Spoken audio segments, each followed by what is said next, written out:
Hey, welcome to Sing and Cook on Sanjeev Kapoor's Khazana, and I'm here once again with a simple recipe. Most people come up with such simple things. I mean, they ask me such simple things. Sometimes I am surprised, but that's the way we all learn cooking. Yeah, we all need to tell them simple and basic things which we do every day at home. And this is the recipe of a yellow dal with loads of garlic. Beautiful yellow dal. And this is also a request I've got from my friend Mike, who says, I want to learn simple Indian dishes. Start with the lentil preparation first. And this one is for my friend Mike. I've got this unique looking pot here, up on fire, and dal, 3 parts with the water inside, tuar dal with the water. The balance one, let's keep it aside. Now, the beauty is when you soak dal in water, please cook it in the same water and add more water if you want to, because what happens is the dal bleaches its protein. You know, it kind of, the protein and contents, the nutrition value soluble in cold water are extracted out. So, do not throw away the water. However, when you wash the dal, throw that water away because there is kind of dust on the dal, there is muck on it. So clean that dal up. But when you soak the dal in water, do not throw the water away. Use the water for cooking the dal. Very important. So need more water in this. If you are using around 300 or 500 grams, which is like maybe 1 cup of dal, combination of both, use at least 6 to 7 cups of water. Now to this, we will add some more things. Got some red tomatoes here. Beautiful red tomatoes.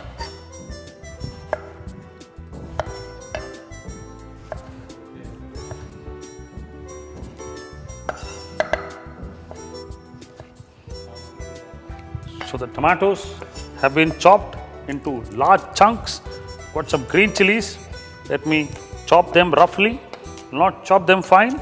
There you see, as you boil the dal, there is a white scum, impurities that come up. You need to remove this scum. So quickly what I'll do is, I'll remove this scum. Now you see the dal getting boiled nicely. All this scum is out, removed. Now to this, what I'm going to do is, I'm going to add these tomato cubes into the lentil and the chilies also into the lentil. To this, we'll also add little turmeric. Half a teaspoon of turmeric, salt as per taste.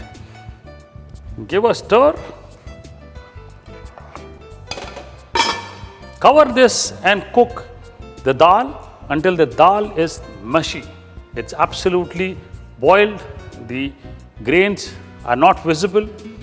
It's a smooth, thick texture that you get. Nice. All the grains should have been split out. I mean, they should have been broken. So let this get boiled for around 10 to 12 minutes. Keep stirring in between. But do remember to cover and cook. Yeah? Save energy. Till the time this gets cooked, let me chop some garlic here. Got lots of garlic. Easier way to chop. First, mash the garlic with the back of your knife. That's the easier way. The Chinese do it very well. In winter season, you get great green garlic. If you add that, wow, it's a great dal that you get with green garlic. Now this is something which is not available now, hence I'm using fresh garlic, not the green one. Easier to chop, you see. As you mash the garlic, that's a good trick to chop garlic, you know. Nice and fine. So that's chopped garlic here. Ready for the dal. Okay, now you see the dal completely mashed and ready. So this is how the consistency is. So let me simmer this. Also note that when you keep stirring in between, if you feel that the water is less, do keep adding water to this. Now, while the dal gets mashed, what I'll do is, traditionally, I used to see my mother take something like this. This was a mathani or a madani, and she would kind of mash the dal all over with this mathani. And what happens when you do this is, the tomatoes that are there, they also get mashed, the grains get mashed completely, and you get a great dal consistency. Traditionally, we use this. You could use a whisk. Now this is ready. Now in another pan, we need to temper the dal. For the dal, I always prefer tempering with ghee. I don't like oil. Ghee gets a nice flavor to the dal, and got some ghee here. If you don't get ghee, use butter. If you want to avoid butter, go ahead with oil. So I'm using here ghee, 1 tablespoon of ghee. Let the ghee get hot, because to this we will add Asafoetida, hing, all yellow lentil. If you don't add hing, there is no fun. And people from actually Uttar Pradesh, towards the northern part, they all prefer adding Asafoetida to their lentil.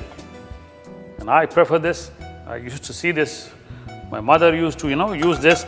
I'm using the powder one. My mother used to get a blob, a thick rock of the hing, the Asafoetida, and she would kind of soak it in water and use that water. It was so sharp of flavor that you cannot use the whole thing. So you need to soak a little bit of that in water and then add the water to the hot oil.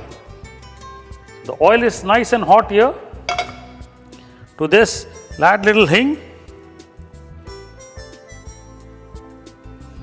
Cook the hing. It's very essential to extract the flavors. So it's very important when you add hing, it should be to hot oil. Now around 2 teaspoons of cumin, nicely roast in oil. Let this get browned actually in oil. Getting good flavors of Asafoetida and the cumin. To this, I've got this unique chilies. 3 kinds of chilies going in. 1 green chili into my lentil. The round ones into the tempering. And to this, I'm going to add loads of garlic, as we are making a dal full of garlic, and we are calling it Lahsuni yellow dal. Have the garlic brown for some time. Then it get colored. Garlic getting brown nicely. My dal is ready. The garlic is getting brown. Lots of them. Now to this, I'll add little red chili powder. My tempering is now ready. What I'll do is take out little dal and add to this tempering first. Mix it up nicely and add this back to the lentil, the yellow dal, the Lahsuni yellow dal. Now mix this up. If you feel your dal is thick like what I see here now, me add finally little water just to get that correct consistency. Bring the dal to a boil for the last time and add lots of fresh green coriander chopped. Good flavor. If you add lots of green coriander, beautiful. So the dal is ready here. I don't think so you need a garnish. You see the button chilies floating around. Beautiful. Mike, this one is for you. Plain and simple garlic dal